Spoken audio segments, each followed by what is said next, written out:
غیر همین سه چیز را میگه خداوند میبخشد، ولی این سه چیز را میگه الله نمیبخشد. اینها چیا هستند؟ یکم، هر کسی که از دنیا رحلت کند زمانی که همراه او شرک باشد، شرک با خدا آورده باشد و با همین عقیده شرک‌آلود خود دنیا را پدرود گوید، این پیش الله مهربان میگه بخشیده نمیشود.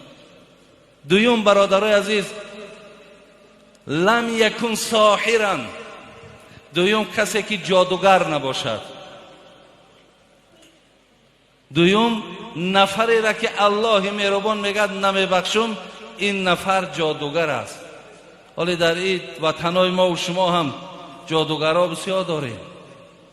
حتی از برادرای ما و شما هم با شاید که پیش امونها برای یک حاجت هم که روند، پیامبر گرامی میگو من اتی کاهنا او عرافا فصدقه بما یقول فقد کفر بما انزل علی محمد صلی الله علیه و سلم.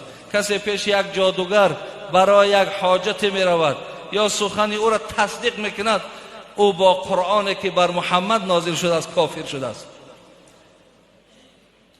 دوم اینا گفت. سیوم گفت ولم یحکر اخی، سیوم گناهی را که خدا نمیبخشد این است که کسی برادر مسلمانش را تحقیر میکند. زین لحاظ برادران عزیز، ماها باید در نسبت یکدیگر بسیار گمان نیک داشته باشیم.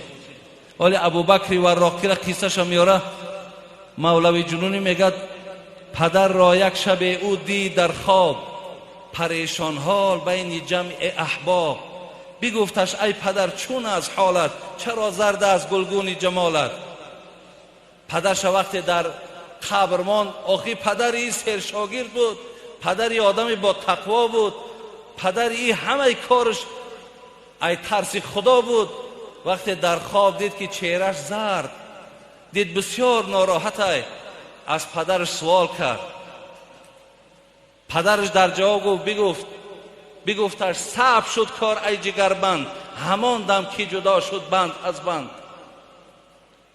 وقتی که شما مرا ترک کردین رفتین، کارم بچم بسیار مشکل شد. مشکلیش چی بود؟ ندای شد چی آوردی به درگاه، چی داری از عبادت توشه ای را؟ بگفتم 60 حج کردم خدایا، نماز و صوم و تقوا، زود و تقوا. جواب آمد نشد این جمله مقبول، بیار لایق ترین شایسته محصول. وقتی گفتم 60 حج کردم پروردگارا، نماز خواندم، روزه داشتم، ای ترس تو مقصد یک قدمی به جا نماندم.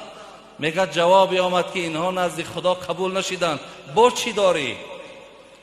بلرزیدم به خود زان وهم چندان، شکست از زلزله سرهای دندان. از ترس میگه دندان به دندان زدم، دندان هم شکست. ندای شد که روز یاد داری، گرفتی خارک از رهگذاری.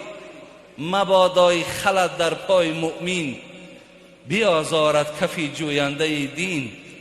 پذیرفته شدی زان نیک نیت، بکردیم جای تو در قصر جنت. میگه تو روز یاد داری که یک خار را از سر راه گرفتی که تا در پای یک برادر مؤمن نخلد. همین عمل تو گفت برای ما بسیار خوش آمد و ما به خاطر این عمل نیکت ترا در قصرهای جنت جا کردیم. ما حدیث